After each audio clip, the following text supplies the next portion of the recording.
Bonjour à tous et à toutes, bienvenue sur Free Matin. Le président de la République du Bénin, son Excellence Patrice Talon, rencontre les centrales et confédérations au palais de la Marina ce jour même.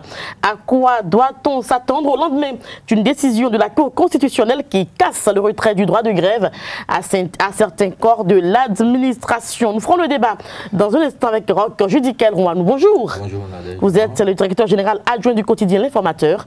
Vous ferez donc le débat avec nous dans un instant. Bienvenue. Et puis Kader Achirou nous présentera donc la une des journaux. Bonjour. Bonjour Nadège Diwan, chers amis internautes. Bonjour à la une des quotidiens paru ce jour. Nous avons le recensement administratif à vocation d'identification de la population ravie. Nous avons la rencontre entre le président de la République Patrice Talon et les responsables des centrales et confédérations syndicales. Nous avons également la marche du Front pour le sursaut patriotique dans les rues de Cotonou, prévue démarrer ce matin à 7 h à Cotonou. CHAN Maroc 2018 en sport, les deux premières affiches des quarts de finale sont connues depuis hier soir. Nous y reviendrons donc dans la page des sports. Bienvenue, bonjour. À suivre la une des journaux. Kader Achirou, bonjour à nouveau. Bonjour à nouveau Nadège Diwan, chers amis internautes, bonjour à nouveau. Le Béninois libéré libère ce jour en manchette poursuite des mouvements de grève malgré la décision de la Cour constitutionnelle et la disponibilité du Parlement à se replier. Que veulent enfin les travailleurs? Toujours avec le Béninois libéré, attaque de tout part par la rupture et récemment par Adrien Rumbedji. Pourquoi ce silence assourdissant de Thomas Boni Yahi? Fraternité, bonne gouvernance au sommet de l'État, le nouveau répertoire des prix dans l'administration publique, la lutte contre la surfacturation renforcée. Toujours avec le quotidien Fraternité, l'ANT renforce les capacités des moniteurs d'auto-école. L'autre vision.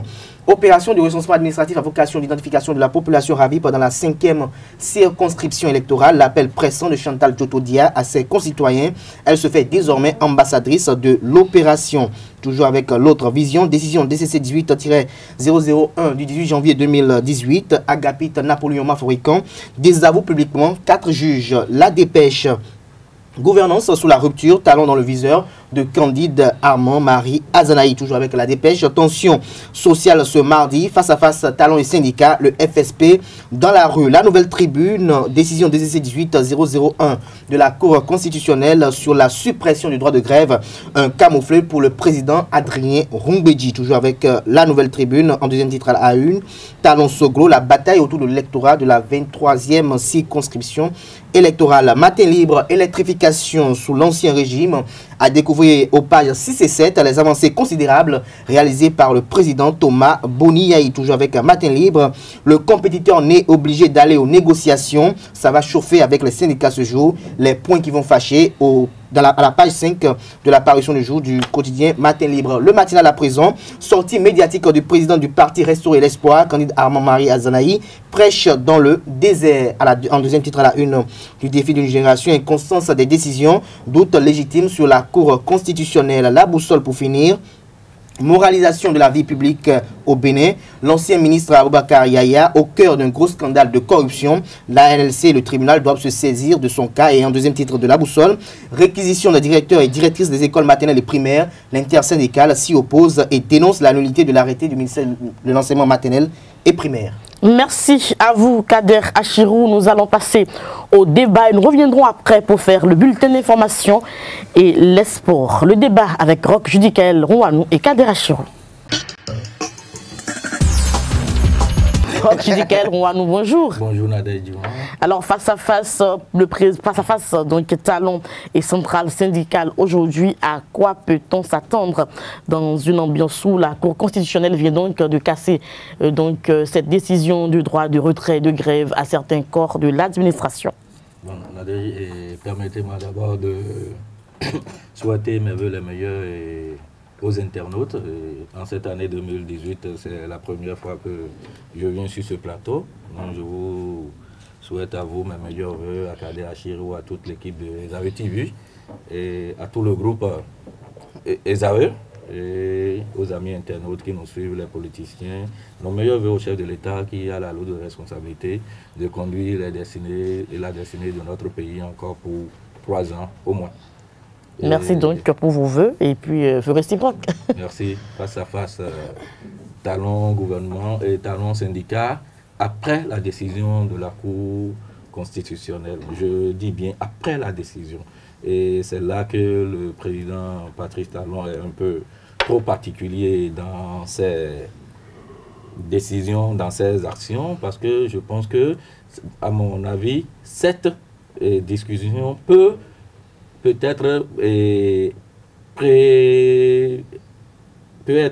s'être tenue, et même avant cette décision de la Cour, qui aujourd'hui, qu'on le veuille ou non, rend un peu plus fort les travailleurs et démontre aux travailleurs qu'ils avaient quand même droit d'aller jusqu'à radicaliser un peu leur position face à la décision au vote du 18 décembre dernier qui arrache aux praticiens hospitaliers et aux magistrats le droit de grève.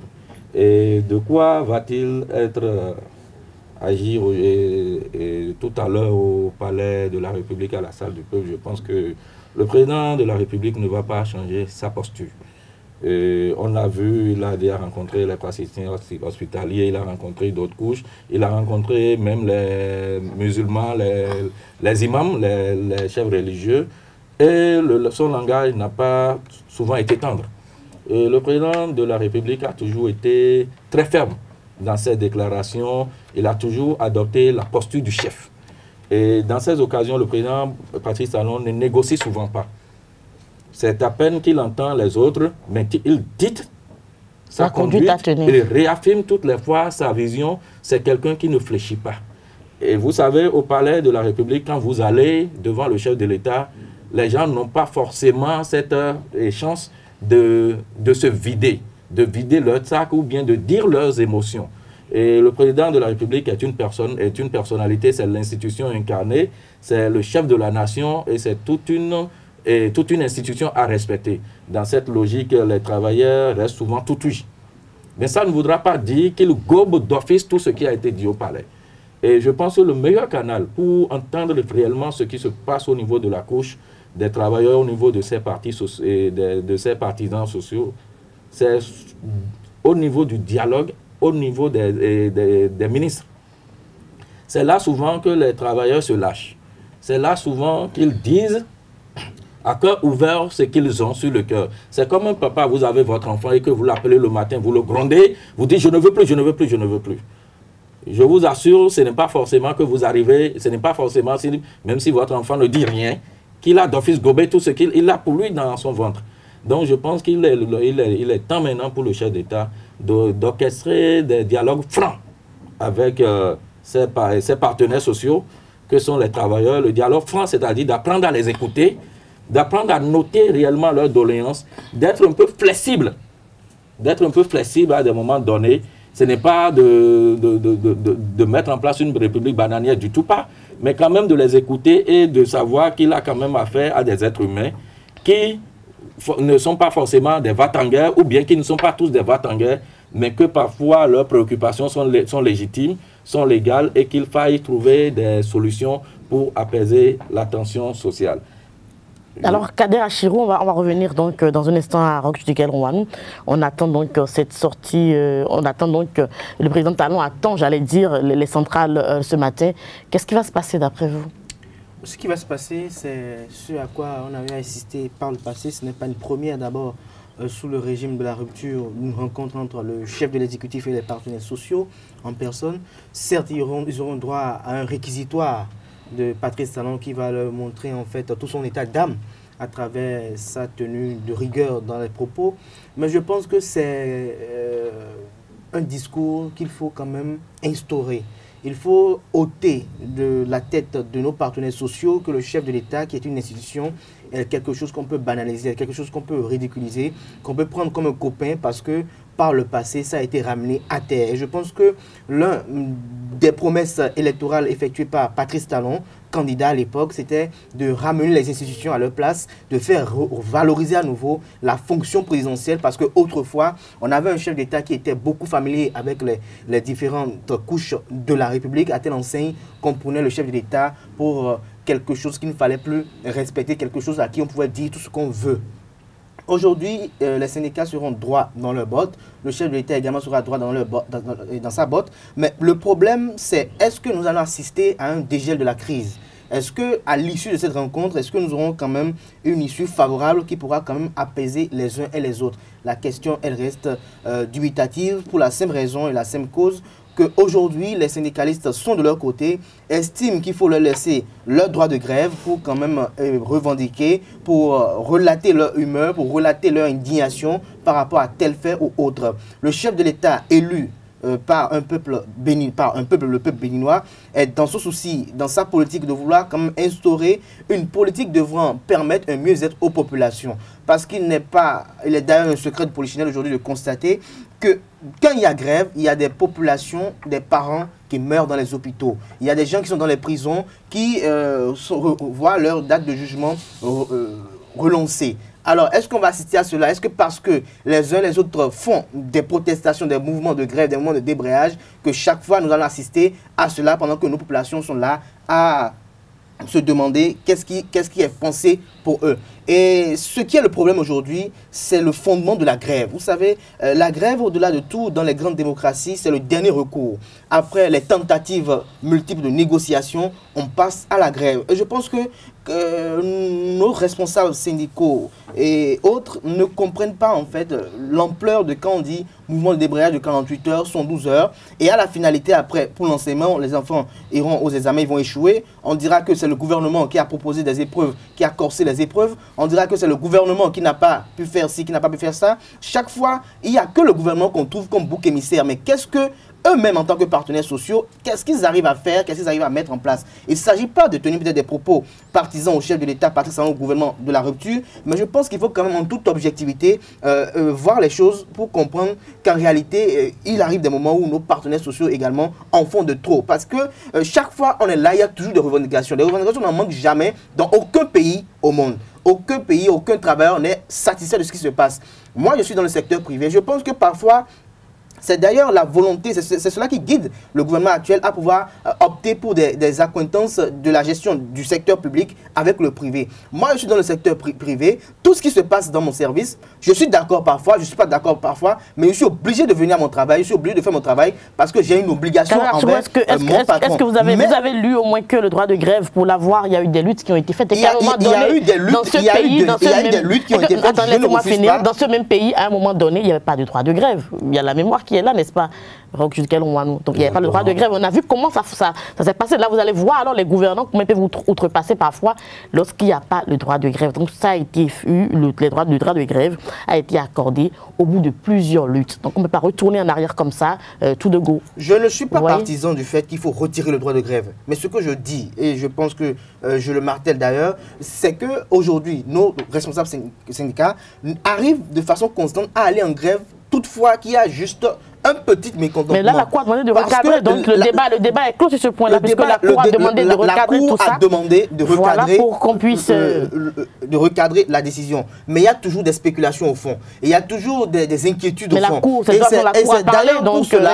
d'ailleurs pour cela que le chef de l'État aujourd'hui cherche à rencontrer ces différents responsables syndicaux pour essayer quand même d'amener la balle à terre. Mais est-ce que à leur sortie d'audience, est-ce qu'on n'assistera pas au même discours que par le passé? Il faut qu'on ne voit plus aujourd'hui les choses. Peut-être que le chef de l'État les invite aussi pour voir leur état d'âme. On pense à l'intérêt supérieur de la nation, une rengaine qui est commune à tout autre, à toute personne patriotique, mais qui doit être quand même une boussole morale pour ma part. Alors, le Front pour le sursaut patriotique effectue une marche. Je reste avec vous, Kader Achirou. Le FSP qui effectue donc une marche dans les rues de Cotonou pendant que Talon reçoit les syndicats. Il y a le préfet Toboula qui a donc indiqué le nouveau itinéraire donc, pour cette marche-là. Une marche pacifique, dit-on. Une marche pacifique. Le FSP, c'est son droit de manifester son indignation envers la gestion du pouvoir Talon. C'est tout à fait légitime parce que la plupart, même si le PCB est artisan de l'avènement, de la rupture, la plupart de ceux qui se retrouvent parfois dans ce mouvement du FSP sont ceux qui n'ont pas appelé à voter Patrice Talon. Donc, pour ma part, ce serait une légitimité qu'on trouve qu'ils ne partagent pas la vision de Patrice Talon parce qu'ils n'avaient pas le même projet de société, même si les projets de société quand même ont la même vision, le mieux-être des populations béninoises. Le préfet Modeste Toboula est dans son plein rôle de pouvoir assurer la sécurité des populations béninoises, de ne pas permettre que cette marche constitue un handicap ou une entrave à l'évolution du train de vie quotidien des uns et des autres des Cotonois et des Béninois sur le département du littoral. C'est tout à fait normal. Alors, il faut qu'aujourd'hui, au-delà de tout, les uns et les autres ne retrouvent pas en Modeste Toboula quand même quelqu'un qui est contre les libertés, qui est contre l'expression libre des différentes libertés, mais qu'on retrouve en quelqu'un qui est là pour une mission. Et un préfet est là pour une mission, et sa mission, elle est claire, elle est précise. Le FSP qui effectue à nouveau une marche aujourd'hui dans le littoral pour pouvoir s'indigner contre la gouvernance, je pense qu'il est temps aujourd'hui qu'au fond, on puisse comprendre que les marches, les dénonciations ne font pas changer un gouvernement. Peut-être les grèves peuvent quand même amener un gouvernement à faire une halte et à penser à ce à quoi il est en train de faire et à amener à la négociation. Mais les marches, les dénonciations à un point fini n'amènent pas à changer le gouvernement, mais peut-être des propositions concrètes peuvent amener quand même le gouvernement à faire une halte. Les tentatives de vouloir aller à une négociation peuvent quand même amener à aller un gouvernement à changer de fusil d'épaule. Mais le problème qui se pose aujourd'hui avec le FSP, qui moi parfois me dérange et me frustre, c'est que tout est peint en noir de tout ce qui se fait aujourd'hui par le régime du président Patrice Talon. C'est vrai qu'il y a beaucoup d'inquiétudes et d'incertitudes au niveau de la gestion actuelle. Il y a beaucoup d'opacité au niveau de la transmission de certains marchés au niveau de l'État. Mais il faut reconnaître aussi qu'il y a certaines choses qui sont effectuées. Et ne pas le dire, c'est manquer d'objectivité. Certes, le Fonds pour le soutien patriotique doit être malade. Je dis malade sur un plan en griffe parce qu'aujourd'hui, il est un secret de politique de savoir que leur compagnon de lutte, un artisan réputé au sein du Fonds pour le soutien patriotique, est depuis un moment donné sous les verrous pour une affaire de commission occulte dite de 2,5 millions pour la placement de 17 milliards. Encore un canular qu'on nous a brandi pour essayer quand même de faire taire une voix critique. Si c'est pour cela, pour s'indigner contre cela et réclamer la libération de Laurent Métaillon, c'est de leur plein droit, c'est de la vitalité de notre démocratie qu'ils le fassent. Mais je pense qu'il faut, au-delà de tout, être dans une démarche pacifique, de ne pas appeler à l'insurrection. Parce que ce que je déplore au sein du front, c'est qu'il y a des propos qui sont tenus, des jeunes qui tiennent des propos à l'endroit de l'institution de la République, le président de la République, qui ne sont pas des propos qui sont pacifiques, mais qui appellent à une révolte, qui appellent à une insurrection. Je pense qu'il faut tout le temps penser que quand ça va commencer, quand ça va dégénérer, je pense qu'on ne verra pas Patrice Talon dans les rues à Cotonou. On ne verra pas Thomas Boniaï ou ses enfants dans les rues, mais il n'y a que nous pour situation. Merci à vous, Kadera Chiro. Alors, ensuite duquel on va par rapport à cette marche du FSP. Pardon. Je vais d'abord faire remarquer que la posture des gouvernants actuels, de vouloir montrer ou bien de vouloir révolter le peuple contre les travailleurs est une mauvaise stratégie. Cette stratégie qui consiste à dire les praticiens hospitaliers sont en grève, ce sont vos parents qui meurent. Cette pratique qui consiste à dire les magistrats sont en grève, ce sont vos parents qui sont en prison, qui ne sortent pas, ce sont des dossiers qui sont en lambeaux et tout. Je pense que c'est une mauvaise stratégie. Parce que les praticiens hospitaliers aussi constituent le peuple. Les gens ont des revendications, c'est une plateforme revendicative. Et je dis une chose, les travailleurs ne peuvent pas aller en grève pour un rien du tout. C'est vrai qu'il y a parfois de l'exagération. Mais on ne peut pas dire parce qu'on dit tel prime a été coupé automatiquement le travailleur dans la rue, non. Quand vous voyez leur plateforme revendicative, c'est souvent plusieurs points. Et ces points ne datent même pas du temps de Patrice Talon. Il y a des points dont le président Boniaï a bénéficié. Il a essayé de... Il a hérité. Il a essayé de régler certains points, mais d'autres sont toujours en suspens. Et comme l'administration est une continuité, on verse ces revendications au successeur, lequel doit aussi essayer de dialoguer. Ce qui se passe avec le régime actuel, c'est que le dialogue social est en berne. Et soit c'est les syndicats qui boudent parce que les ministres qui viennent à la table de négociation ne sont pas du tout flexibles. On vient avec une position calquée depuis le palais. Et dès qu'on vient, on veut dicter la loi à ces travailleurs que vous appelez partenaires sociaux. Entre partenaires, qu'est-ce qu'on fait? On essaie de trouver un terrain d'entente. Ce qui ne se passe pas aujourd'hui avec le pouvoir actuel. Déjà là, ça échoue. Alors que c'est d'abord là que le dialogue doit prendre pour qu'au niveau du chef de l'État, le chef de l'État ait le dernier mot. Et quand on en vient à aller au niveau du chef de l'État, lui, il vient comme le maître d'école qui dit c'est ça ou ce n'est pas ça. Au fait, c'est la posture que le chef d'État a toujours adoptée. Soit ça passe, soit ça casse. Et là, vous radicalisez sans le savoir la position de ces partenaires sociaux qui, au palais, n'ont pas la force de réagir. Eux, ils n'ont que la rue, ils n'ont que les médias pour manifester. Donc, je pense que c'est une suite logique. Quand nous prenons le FSP, je dis, et Kadi Achirou a si bien le dire, c'est la plupart de ceux-là, d'abord, c'est des gens qui n'ont jamais cru à la personne du président Patrice Talon, aujourd'hui président de la République. C'est des gens qui ont par le passé invité le peuple à ne pas voter pour lui. Mais ce qui doit gêner le chef de l'État, c'est qu'hier, il y a des gens qui ont manifesté contre le président Boni Yayi pour lui, son avènement, qui aujourd'hui se retrouvent aux côtés de ceux-là et qui disent, nous sommes trompés. En fait, quand vous nous dites de ne pas voter pour lui, vous aviez raison, nous ne savions pas. Ça doit nous gêner. Quand hier, quelqu'un vous encense pour dire, écoutez, Nadège Diwan, elle est bien, elle fait bien. Et qu'aujourd'hui, cette personne-là commence par dire, non, mais en fait... Moins de 2 ans. Moins de 2 ans, ça doit gêner Nadège Diwan aussi. Elle doit rentrer chez elle, fermer toutes ses portes et réfléchir pour dire qu'est-ce qui ne va pas. Où est-ce que j'ai fléchi? Qu'est-ce que je dois faire? Parce que l'image d'une personne, elle est vraiment importante. On n'a pas besoin de vouloir se faire voir pour se faire voir. C'est très indispensable. On ne peut pas gouverner un pays en étant radical, surtout dans un système démocratique. Même si la personne de l'institution du chef de l'État est sacrée, le chef de l'État est comme un père de famille. Et ce n'est pas parce que le père de famille est parfois un peu complaisant avec ses enfants que les enfants deviennent irrespectueux. Du tout pas. Du tout pas, effectivement. Du tout pas.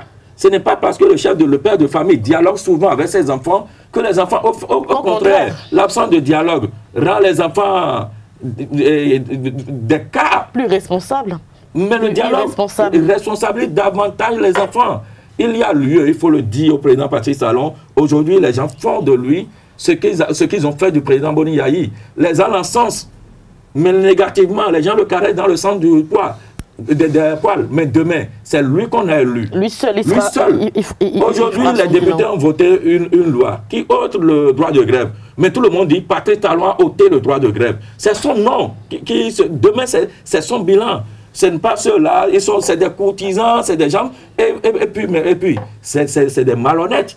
Parce que quand vous les voyez, hors micro, hors caméra, ils disent, écoutez, quand les législatives vont passer maintenant, il va voir ce qu'est le Béninois. Mais quand ils viennent sur la toile, ils disent autre chose. Quand ils sont en face, ils disent, c'est bien, on n'a qu'à les mater, on n'a qu'à les mater. Qui va oser?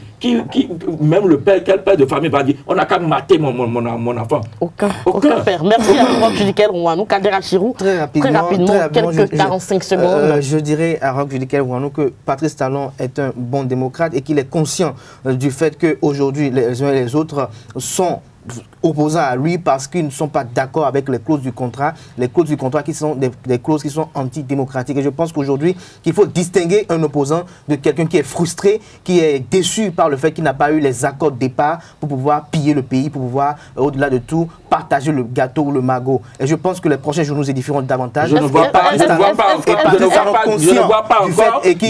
encore des gens à qui Patrice Talon a promis le partage du gâteau et qui se retrouvent... Non, il n'y en a pas. Pardon? Je parle des propos tenus dans les couloirs. Non, les propos tenus dans les couloirs. Parce que quand je prends des gens, je parle de ceux qui ont soutenu Patrice Talon et qui aujourd'hui sont en désaccord avec lui. Je ne sais pas si vous avez remarqué, même que ceux-là qu'on appelle activistes du palais sont en train de perdre du poids sur la toile. Je ne sais pas si vous l'avez remarqué. Merci à vous. C'est la fin du débat. Nous allons passer au sport et puis au bulletin d'information sur Frimatin. Donc voici Billy Laibi qui va nous rejoindre pour le bulletin d'information et Larry Sadjagweno pour les sports. Le bulletin d'information, Billy Laibi, bonjour. Bonjour chers amis internautes. L'ancien chargé de mission de l'EADI Soglo, Nouroudine Sakasalé, sera candidat dans la 16e circonscription électorale. Il l'a annoncé le dimanche 21 janvier lors d'une web émission. Le juriste souhaite, selon ses affirmations, apporter une proposition politique de qualité pour le Parlement béninois. De même, l'autre raison de sa candidature est qu'il lui est difficile de se taire face aux choses qu'il juge injustes. Le ministre de la Santé, Alassane Seydou, invite ses concitoyens au respect strict des mesures de prévention de la fièvre hémorragique à virus Lassa. Il l'a annoncé dans une déclaration le week-end dernier, ceci suite à certains cas suspects enregistrés dans un centre de santé de la commune de Boukoumbe dans le nord Bénin, confirmé par l'OMS du Nigeria. Et face à cette situation, des mesures préventives sont déjà lancées. Depuis quelques mois, le Bénin traverse une morosité économique. La plupart des secteurs tournent au ralenti. Cela est de plus en plus visible dans les grandes villes. Mais qu'en est-il d'une agglomération comme Glodjibé, un arrondissement de Calavi? Suivez. Ako no ko da sin judo inde ko ko mi na blon de tata mi do afun bona wa mi sin gon aton inde ko de busi sade ya mi ko nu mi no sa akwa eto de mi ile akwa le to ti ko nu mi yero convocation se do mi we bon mi gba bro ki kan we. Conçu spécialement pour maintenir une bonne hygiène aux enfants, les couches culottes sont de plus en plus adoptées par les jeunes mamans. Quelles en sont les raisons? Quelques personnes rencontrées nous en ont parlé. Suivez plutôt. Nous avons opté dans les couches parce que les enfants sont aimés. Comme ils sont aimés, nous font nous avons aussi une chérie qui est bonne à augmenter. Naka wado nous qui j'allais nyawe. Pépé nous qui j'allais sounyome. Mais pour que maman tenir à service ou à augmenter comme bon à salon. Nous avons deux couches nous vieux. Pour que nous font na ya là on y moyen pour qu'on aille autant. Et donc convenir il suffit que Adjado on y a nido lime bien nido comment on appelle chocho bosada ça mais nous vitoué bodoni. C'est parce que couche des nos amis il est avorté mino zen elle une infection temete là wana mi bon ene raison bon de là wadi bon mino a hobno yesu vedo mais non mo ene moment. Bon, il va en coucher d'abord, il fait c'était normal bon. Et là voilà concernant d'autres couches mais infection à kabi et nous ne vignemi bon c'est pas kabi d'ado ouais tombe filé adoro vite d'ado de mais plusieurs fois non adenion des bons moyens avant mourir parce que do coton bon produit le level coton mais donc c'est ça qui fait que bon ce sera tout pour ce bulletin. Les sports à présent avec vous, Larios Adjagbeno. Bonjour. Bonjour, Nadège. Football préparatif des représentants béninois au Coupe CAF, Buffle FC du Borgou et Énergie de la SB2 se sont affrontés en amical. C'était donc le week-end écoulé au stade général Mathieu Kérékou de Cotonou. Bonjour chers amis, 1-0, c'est le score qui a sanctionné cette rencontre de préparation entre Buffle et Énergie au stade général Mathieu Kérékou de Cotonou dimanche dernier. L'unique réalisation de la partie est l'œuvre de Moussa Yarou à la 57e minute sur une belle frappe du gauche. Suivons les deux entraîneurs à la fin de la rencontre. Enseignement, bon, plutôt satisfait de ce que j'ai mis en place tactiquement en première mi-temps. On a joué 35 minutes, on avait le ballon. Tactiquement, on était en place, on a dominé le jeu. C'est ce que j'ai demandé à mes poulains, ils l'ont fait. Ce qui avait manqué en première mi-temps, c'était le petit but pour faire la différence. Donc voilà, en deuxième mi-temps, j'ai recadré les choses pour que le ballon va vite vers l'avant. Et c'est ce qui a payé, on a marqué un petit but pour finir le match. Et la cohésion, ça commence à venir parce que, comme vous le savez, on a eu des nouveaux joueurs. Donc j'essaie de mouler ces nouveaux joueurs dans notre base tactique. Et donc, cet après-midi, oui, on a vu une équipe qui a joué ensemble comparativement à la première mi-temps qu'on avait joué à Parakou contre AS Togoport. Donc pour dire aujourd'hui, il y a satisfaction au niveau du jeu, la cohésion, ça commence à venir, mais ce n'est pas encore ça. Et en une semaine, on ne peut pas avoir une cohésion. Nous avions commencé, mais tout de suite, c'est vrai qu'on a livré un match contre une équipe qui est champion. Je pense que normalement on devait trouver d'abord une équipe inférieure, puis on est en train de monter, mais tout de suite on est allé sur une grande équipe. Voilà le résultat, mais ce n'est pas grave. Je pense que le reste est de travailler et puis d'affiner toujours nos gestes. Nous étions dans une situation où on ne pouvait pas. Vous savez, sans discipline, on ne construit rien de beau. Et pour faire asseoir quelque chose de bon, tout doit partir de la discipline. Je pense que c'est ce que nous avons dû faire. Mais on est conscient de ce que nous avons fait, mais je pense que le reste, c'est de travailler. Mais comme je l'ai dit, d'ici à là, vous allez voir ce que ça va donner. Et vous n'aurez plus un jeu de telle envergure, et vous n'aurez plus ce visage de notre football. Je pense qu'il y aura beaucoup de corrections qui seront apportées avec les jours qui vont venir. Dans le groupe A, la Tunisie a dominé le Congo 36-23. Le Gabon et le Cameroun se sont neutralisés 29 buts partout. Au classement, dans ce groupe, la Tunisie occupe la première place devant le Gabon, pays organisateur, l'Algérie, le Congo et le Cameroun. Par contre, dans le groupe B, victoire étriquée du Maroc face au Nigeria 24-23, défaite logique de la République démocratique du Congo face au tenant du titre, l'Égypte 27 contre 36. Au classement dans ce groupe, l'Égypte termine en tête devant l'Angola, le Maroc, la RDC et le Nigeria. Le Nigeria et le Cameroun sont donc éliminés de cette compétition. Les affiches des quarts de finale se présentent comme suit: Tunisie, RDC, Angola, Algérie, Gabon, Maroc et Congo, Égypte. Repos pour toutes les équipes aujourd'hui. Les quarts de finale, quant à elles, vont se disputer demain mercredi 24 janvier 2018 à partir de 13 h au Palais des Sports de Libreville. Merci à vous, Larian Sadjak-Benon. C'est la fin donc de Free Matin sur l'actualité sportive. Nous bouclons cette émission. Nous allons nous retrouver demain avec le même plaisir. Portez-vous bien à suivre la grande édition du journal Suez avec TV prévue pour 19 h. Au revoir. Portez-vous bien.